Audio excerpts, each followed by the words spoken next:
euros en écrit. One God. Comment tu as su ça? Ben, c'est mon écriture. En fait, ces personnes, on les voit tous les jours, au quotidien. On ne prête pas attention à eux, on les néglige jusqu'au jour où ça nous arrive. Jusqu'au jour où dans notre entourage, il y a quelqu'un de proche à qui ça arrive. Et donc du coup, on fait une association, on se dit, ah, donc si cette personne que je vois dans la rue, ça se trouve, d'abord ça pourrait être moi, ça pourrait être mon frère, ça pourrait être ma soeur.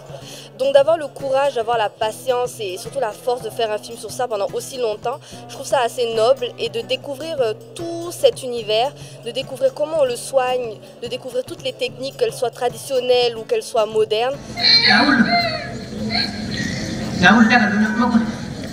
Je suis partie dans la rue pour comprendre, pour leur poser des questions, pour savoir comment eux se sont retrouvés dans la rue.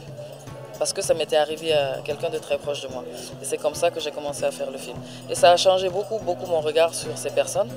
Et j'espère que le film et que les personnes qui verront le film vont changer leur regard et leur façon de regarder ces personnes-là. Parce que ce sont des gens comme nous. Le film que nous venons de regarder, moi je dirais c'est une grande leçon.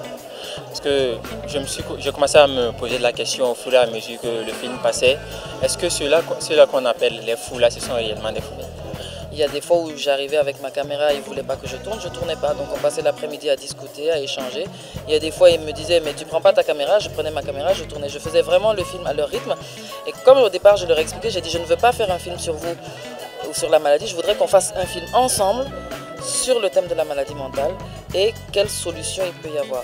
Donc moi, ma vision avait changé avant de faire le film. C'est pour ça que j'ai voulu faire le film, pour essayer d'apporter un autre regard et une autre vision aux autres personnes. Et il y en a même une, j'ai une anecdote, une que je n'ai pas mis dans le film, mais qui un jour m'a regardé et m'a dit, mais je ne comprends pas, qu'est-ce que tu as vu en moi pour t'intéresser à moi et venir me parler? Je lui ai dit, si moi un jour ça m'arrive, j'aimerais bien qu'on vienne me parler et qu'on m'aide à me sortir de là. Et là, elle a accepté, elle a compris, elle a accepté de me parler et on n'arrêtait plus de parler. Si demain on voit, vous comme moi, on voit un fou dans la rue, le regard ne va pas se poser de la même façon. Il sera interrogateur. On va questionner au fond de nous. Est-ce que c'est un vrai fou? L'origine de sa folie, c'est quoi? Est-ce qu'il pourra s'en sortir? Etc., etc. On va le voir comme un être humain et ça ne va plus être pareil. J'en profite pour rendre hommage à mon cher philosophe, malheureusement, qui est décédé, comme plein d'autres dans ce film. Et pour moi, c'était important.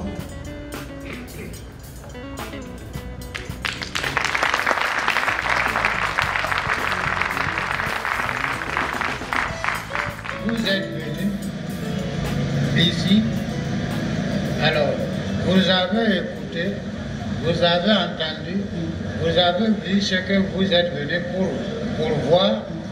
C'est à vous maintenant de parcourir le long de la route.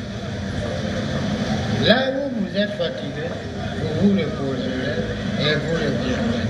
Là où vous n'êtes pas fatigué, alors vous continuez à faire votre long de la route parce que c'est une route infatigable.